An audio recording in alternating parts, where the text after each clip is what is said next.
Our next presenters are Kemal, Sanjta, and Mike Hicks. I don't know if they're queued up or not, but they will be presenting What's Up with Starlink Speeds. Kemal is a principal architect and principal internet analyst at Cisco ThousandEyes and traveled to Nanog from Bosnia and Herzegovina, Southeast Europe, to join us today. This is Kemal's second time presenting at Nanog. Kemal's first talk at Nanog was called The Surprising Impact of 1% Packet Loss at Nanog 91 in Kansas City earlier this year. Mike Hicks is a principal solutions analyst at Cisco ThousandEyes and traveled from Perth, Australia to join us today. This is Mike's first time presenting at Nanog, and it's a pleasure to have him speaking with us as well. We'd like to welcome both of them. I apologize, I don't know which one. Kemal, please. Welcome to Nanog, and look forward to your presentation. Thank you. Hello, everyone. Are we live? Yes. Hello, everyone. My name is Kemal Sanjta, and I'm Principal Internet Analyst at Cisco ThousandEyes. And I'm joined here today by this fine-looking gentleman, Mike Hicks, who is a Principal Solutions Analyst at Cisco ThousandEyes. A couple of months ago, we decided to look into what's happening with the Starlink speeds. More specifically, we decided to look into what's happening from the perspective of Starlink throughputs. And we figured out and we gained some interesting results for which we thought that might be interesting for this community. So we are here today, and thanks for having us. So just as a reminder, I'm pretty sure everyone in this room knows this already.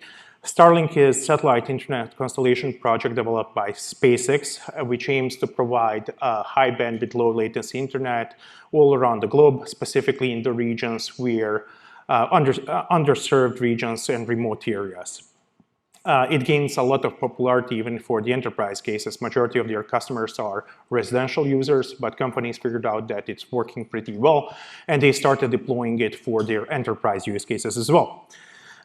Depending on the regulatory approvals, they are currently operating in just above 100 countries, but that number is constantly changing as they are gaining approvals. As of July 24, they have deployed 6,281 satellites in low Earth orbit, or LEO, and they have approximately 3 million subscribers, which makes this highly profitable business. They are deploying these satellites approximately at 550 kilometers above Earth, which is a low Earth orbit, but they are also gaining, or they fill the application for permission to launch in VLEO, which stands for Very Low Orbit, which is between 340 and 360 kilometers, which is going to improve their already really good latencies. So how does it work? So in the middle here, you can see that they have the user terminals, affectionately called dishes or dishes. And they are utilizing KU band, which stands for K under band, which is a frequency band between 12 and 18 gigahertz. And that is utilized between the dish in both ingress and egress direction, so to say, towards the satellite that's flying over the sky. These satellites are flying over the sky every few minutes, so it was really important for them to have pretty large constellations, which they do. As I said previously, they have 6,000 of them deployed as of right now.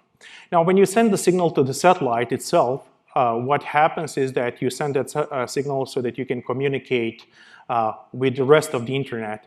And in order for that satellite to communicate with the rest of internet, it utilizes Ka band, which stands for K above band, which is between 24 to 40 gigahertz frequency band. That signal from the satellite goes to the ground stations, is indicated on this slide by GW, or gateway, from which it takes the dark fiber path towards their POPs, and they operate multiple POPs all across the globe, from which it reaches the rest of the internet. Sometimes, however, this signal goes via internet satellite links as well. They are called ISL, which stands for Laser Internet Satellite Links. If you think about it, they are deploying these satellites in different orbital planes, and approximate distance between two satellites within the plane is 600 kilometers. So they have ability to establish connection using laser with different satellites within the same plane. And they can also establish the connections with the satellites in different planes, which is really neat. Space lasers, right? What can go wrong? Now, when it comes to typical equipment, when you subscribe to the service, you need to buy the dish, and this is a typical Gen 2 dish. It comes with dish, as I said, affectionately called Dishy, and it comes along with the Starlink router, and this is a typical design of the router. Interesting thing about this router is that it does not have the Ethernet port. SpaceX, over the last couple of years, has been source of most amazing videos and photos, such as this one. This depicts like normal launch of their satellites. Per launch, they tend to launch approximately 60 satellites at a time, which is pretty amazing. And this is a typical example of the ground station. As we previously said, they are operating in Ka band, 24 to 40 gigahertz band, and this is what gets connected by dark fiber to their POPs, from which the customers branch out to the rest of the internet. Now, when it comes to what they are claiming the service looks like, they have different service plans, and as you can see here, they have standard priority, mobile, and mobile priority.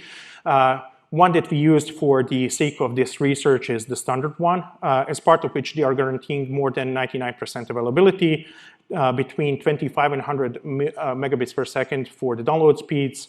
Uploads are between 5 to 10 megabits per second, and latency is between 25 to 60 milliseconds. So what did we do from the methodology perspective? On this map, you can see blue pins representing the dishes that we deploy all around the globe. So as you can see here, we deployed in United States, in Europe, and Australia. While orange ones represent the iPerf servers that we tested towards, and we're going to say a little bit more about methodology. So more specifically, we had 4 in United States, California, Washington, Texas, and New York, 6 in Europe, 1 in Germany, Croatia, United Kingdom, Netherlands, Spain, and Sweden, and 5 in Australia, both on the East Coast and West Coast. So Perth, Arkansas, Cadron, Brookville, and Burpengary. And I'm pretty sure that I pronounced all of these names pretty correctly. It's pretty good. It's close enough. On every single location where we deployed, we also had the agent. So we utilized HP Elite Desk G2 mini agents. Those are pretty powerful small devices with i5 processor from the Intel, 16 gigs of RAM, 200 gigs of storage, and 1 gigabit network interface cards. And we provisioned them with the Ubuntu 2204, which is the latest long-term support Ubuntu version. On every single location, we deployed ThousandEyes Enterprise Agent, and we measured things such as packet loss, latency, and jitter towards various different targets. As I mentioned, their router does not come equipped with the Ethernet port, so we needed to utilize a Starlink Ethernet adapter to connect our agent to the setup. So what is it that we did? We tested upload and download speeds using Ookla's Speedtest.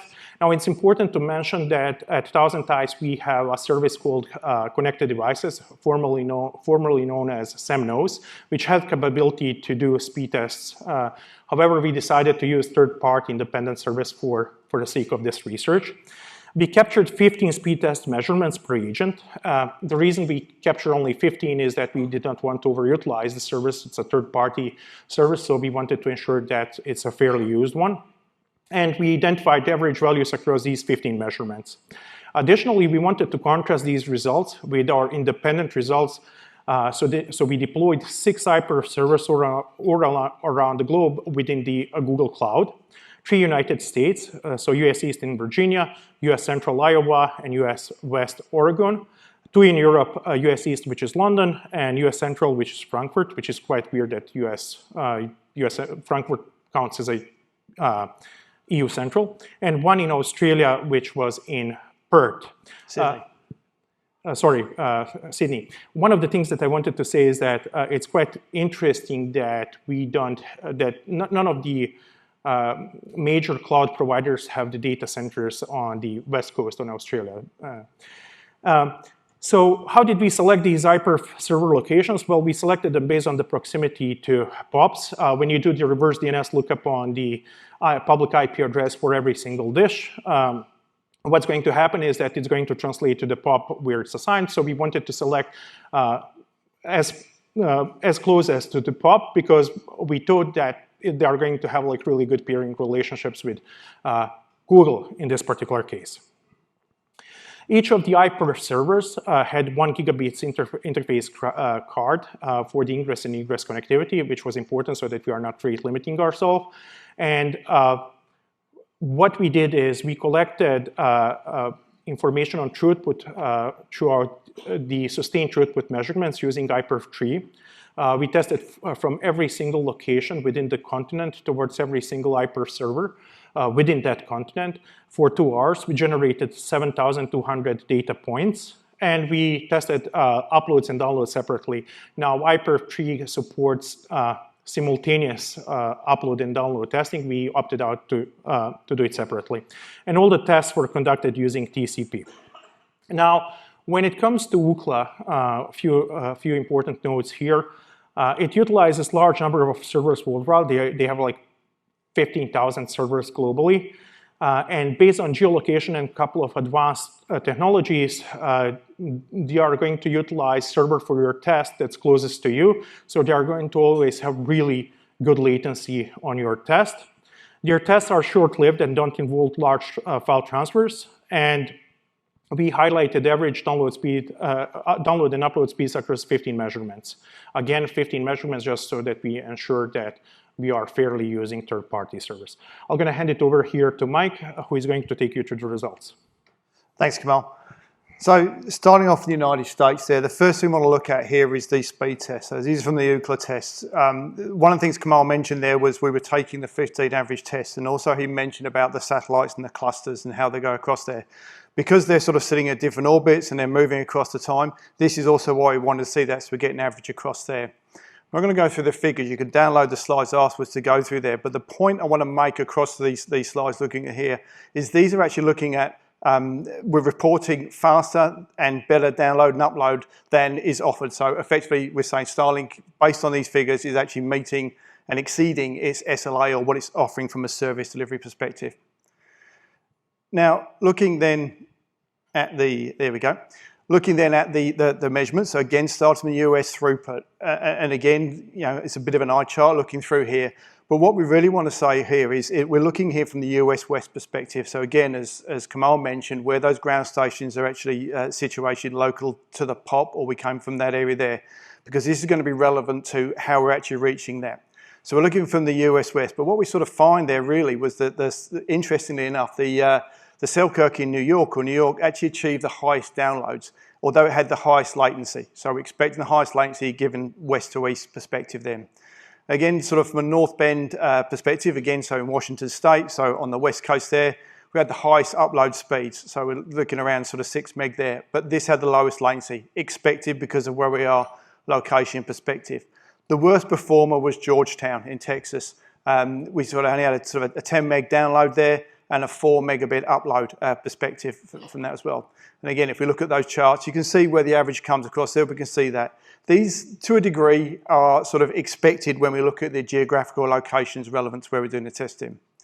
Then we start to move across the country. We start to see that sort of shift. Again, because we're already seeing that the high speeds coming from New York, again, we start to see those download things in there.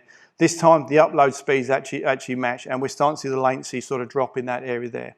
Again, Georgetown sort of in Texas there achieved that lowest download, which is kind of interesting.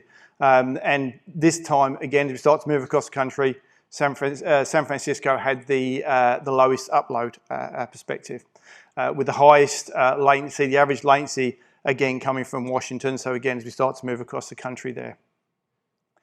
Then we're now across onto the East Coast. If we actually look at what we're then in, is this again what we're expecting. So now we have New York, still having the highest download, but now we've actually got lowest latency from there, sort of quite dramatically from a lowest latency perspective.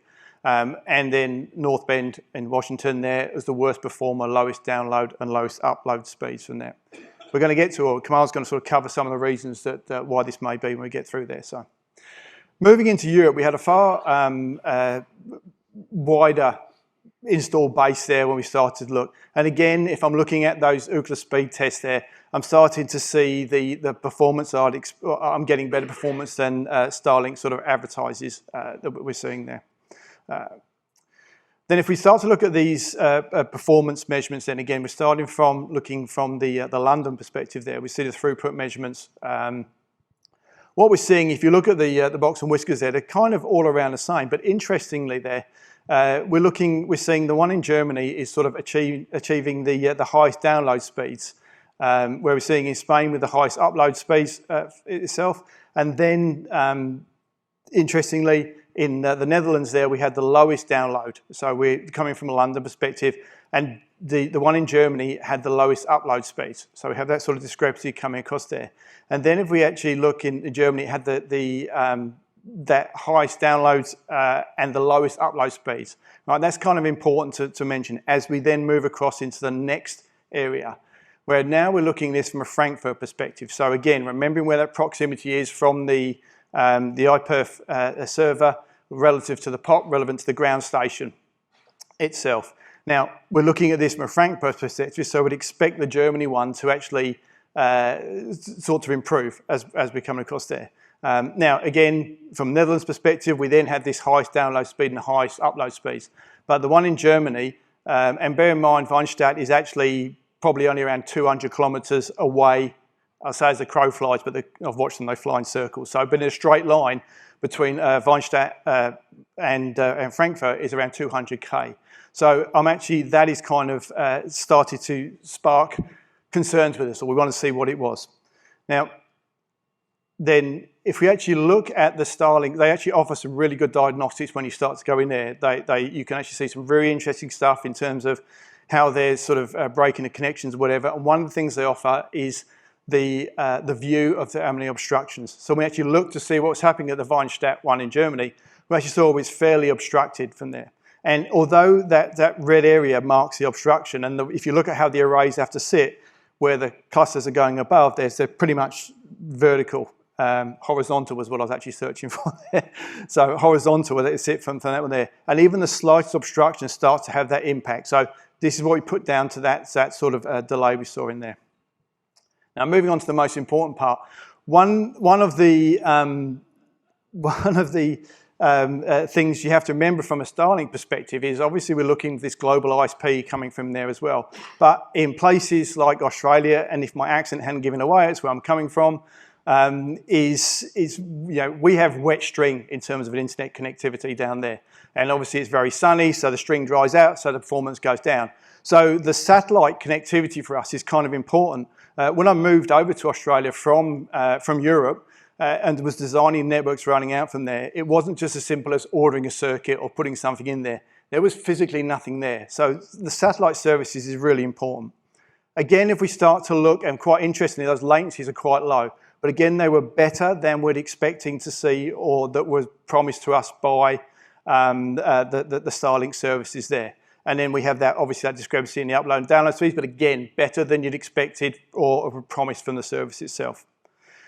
Now, when we get into the actual services, again, as Kemal mentioned, the data centers are only on the East Coast. So I'm from the West Coast, and they kind of ignore us over that side of the country. But everything's on the East Coast. So if you actually look at these from Brookvale, Bergamy, and Esconville City, they're all in New South Wales. Kendron is in Queensland. So they're all East Coast located environments there. And again, Perth is on the West Coast, so this is where we're expecting to see sort of this highest latency from a handoff perspective as well. But if you look at the download speeds, they're actually pretty good, the sort of data we're actually getting through there as well. So where are the servers located again, and this is important as we start to get into the next stage of our research, is where we actually start to understand what's happening. So as you can see, there were significant discrepancies between speed test results and sustained throughput measurements that we performed towards these fixed locations using iPerf, where we saw with speed test results in hundreds of megabits per second. For downloads, we saw like 50 or 60 megabits per second for sustained throughput measurements. So we were wondering what's that all about. So there are multiple different reasons that can contribute to these things, such as packet loss, latency, suboptimal peering strategy, throttling.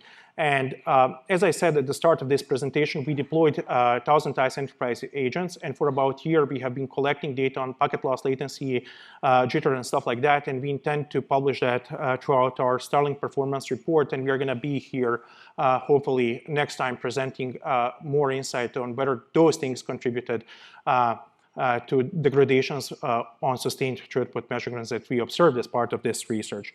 However, we actually wanted to see, is there anything else that we as end users can do to improve or to see whether there are any other improvements that are possible from end perspective, right? So we updated our methodology. We use same agents, but with a small configuration change, and that small configuration change was to enable BBR.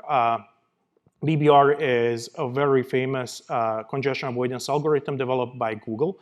And we first enabled them on agents behind Starlink and then tested uploads. And after that, we enabled them on Hyper servers because we controlled them as well, and then tested downloads. Why in this order? Well, BBR needs to be enabled just on sending side. So that's exactly what we did. Brief refresher on BBR. It stands for bottleneck bandwidth and round trip time. It's the congestion avoidance algorithm developed by Google. It's been part of every major operating system for quite some time. It just needs to be enabled, so it's ready to be used already in there. And it uses the latency as indicator that queue at the bottleneck is getting filled through different techniques, and then it backs off. Effectively, this is the technology that was created by large-scale company for their large-scale use cases, meaning that they went towards the pizza-sized box, which had the shallow queues, and this resolves that problem. Ultimately, one of the things here is that BBR is less sensitive to packet loss. So Mike, again, is going to show you results between BBR and Cubic, which is the full congestion avoidance algorithm that we measured everything that we spoke so far about. Thank you. So again, the figures coming out there, the important part to recognize from this is the difference we actually started to see. So we're talking of magnitudes. If we look at there, everything improved. Right? Is what you'd expect to see or what we'd hope to see, I guess, coming through there. But then we were starting to see there. So some of the discrepancies in terms of, as Kemal mentioned, this is a loss avoidance or ignores the loss rate, the packet loss stuff. So we can sort of just put the information down there. So we're seeing magnitudes at the best time. Remember, the lowest figures we were seeing from the sites most impacted or the locations most impacted. So in this case, Georgetown, we had an improvement in the difference of sort of a 10-fold improvement or 9.8 improvement. And then again, if we're looking at from the upload perspective, again, we started to see the New York one. The stuff we were having this performance, again, we're looking from that west coast, so we're coming from that across to there. We saw these great improvements coming through there. And same again, if we start to move across, remember Georgetown was the one we actually started to see the performance impact from there. And again, as we come across the middle there from the East Coast difference there, and we're looking at the California stuff. So we're seeing these great improvements where we're seeing these performance. Now again, remember we're talking about throughput here. So we're not talking specifically at this stage about how that affected the application, so how the user experience was. We're really talking about in being able to improve those throughput performances there.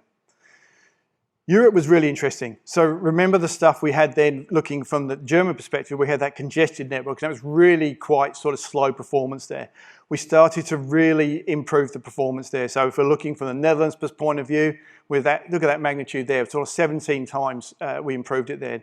And then again from the Weinstadt in Germany, we sort of went up 2.5 times improvement. And again, then when we come into the central one out of Frankfurt and doing those tests from there, we saw these great improvements again. Every test we did saw an improvement in the throughput there. And then again, the biggest improver there where we had the big congestion, where we're looking at all the congestion, I should say, the obstruction view from the dish itself. had a huge improvement we're looking at from the Sanjta perspective.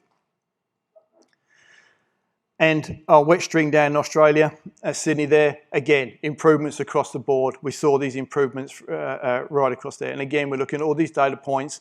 So this was definitely an improvement in throughput that we could actually start to see by implementing BBR.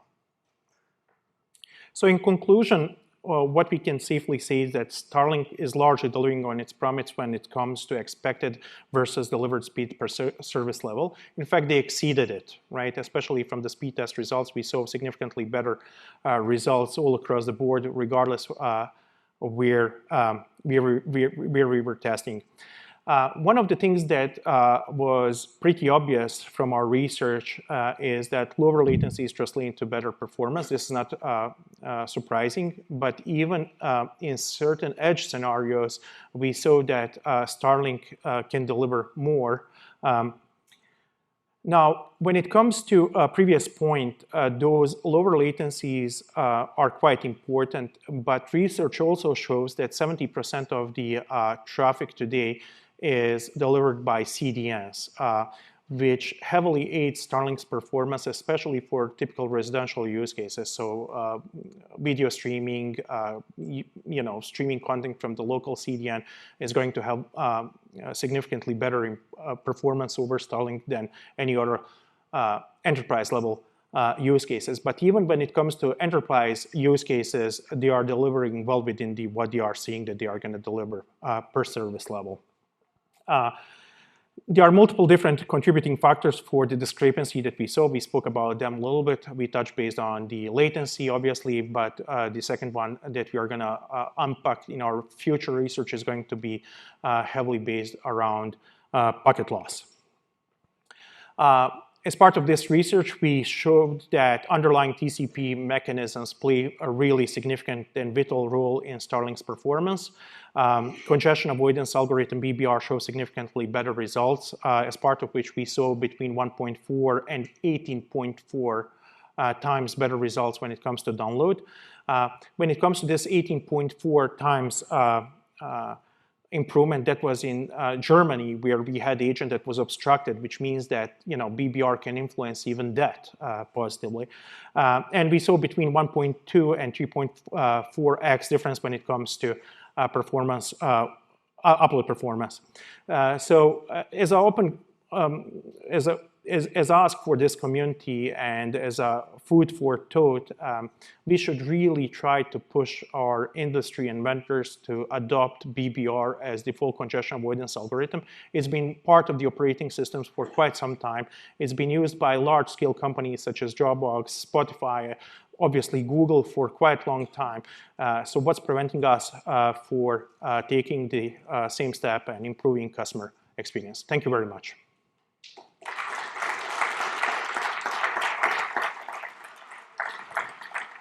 Please let us know if you have any questions. Or abuse, we'll take either.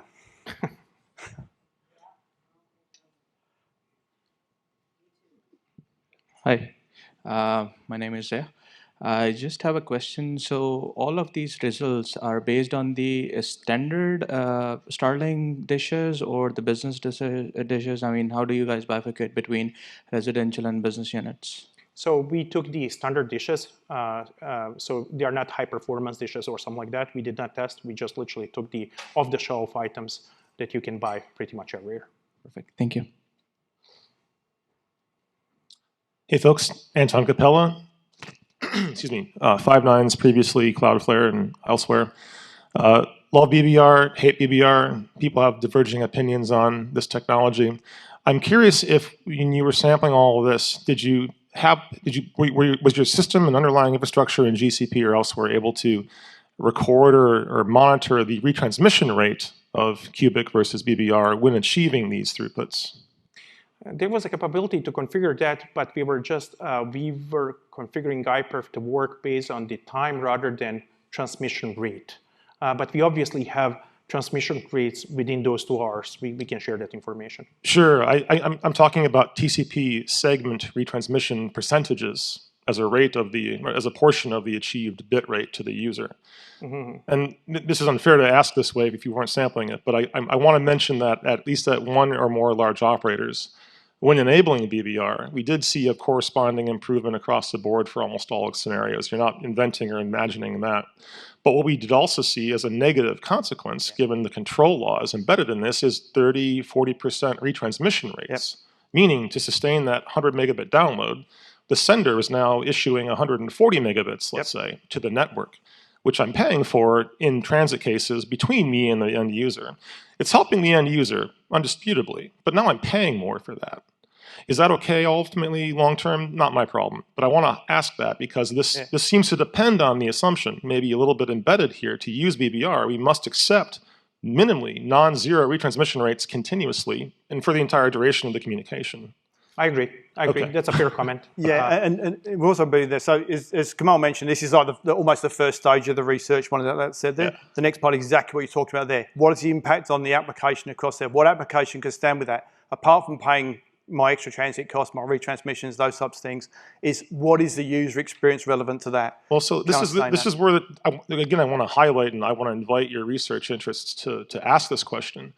If we make the app work better and TCP delivers the data in order to the app, you know, losslessly, but that's the whole goal here, right? Everyone thinks thumbs up, green light's great, but now I might be paying a tremendous amount more on interconnectivity to support that application. Right. I wouldn't dispute, of course, the results. I'm asking, I guess, the larger operator question of should we support something like turning BB on for everyone at once, and what does Starlink think about that?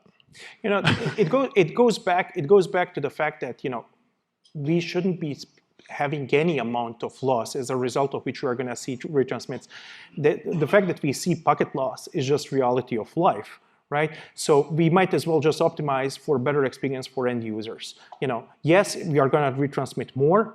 Yes, but that loss shouldn't be there in the first place. Right. Well, that's reasonable. But I guess my point is when you're in a geography where capacity is non-zero cost, and someone has to have the backhaul embedded to the ground stations and relay stations and so forth, that overhead to sustain that delivery rate plus the overhead and retransmission is certainly a non-zero calculus here. Yeah. And it has to be rationalized somewhere eventually, right, in terms of economics. Absolutely. I mean, it's a balancing act between the cost and experience, I guess. So, sure. I would love to see that data further. Thank you. Thank you so much. Yeah, thank you. Hello, my name is Todd Fogo. I work at SpaceX, working on Starlink. Good to have you with us. Just one note on the BBR thing. Yes, please, BBR everywhere. Most of the retransmissions would happen with like CDNs or you know, somebody we're paired with anyway. So we'll just take the bandwidth and deal with a better user experience is I think what we're all about. I had one comment I wanted to plug our map. You can go to starlink.com and /map, and you can see our speed tests all over the world with the latencies as well. There's a little drop-down option for that. So you can see, anywhere in the world, whatever our speed tests are. It's also really cool that you guys are getting good results, better results than we publish. I'm glad I get to keep my job, so that's certainly fun. One question, did you try with multiple flows with your iPerf tests? And I'm just curious if you played with that at all. No, we just kept it vanilla. Just a single stream then? Yes. Okay, that's very interesting. Yeah.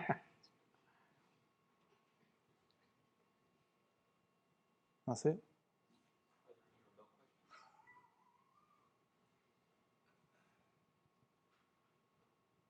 If there are no remote questions, thank you very much. Thank you, Steve. Thank you. Round of applause.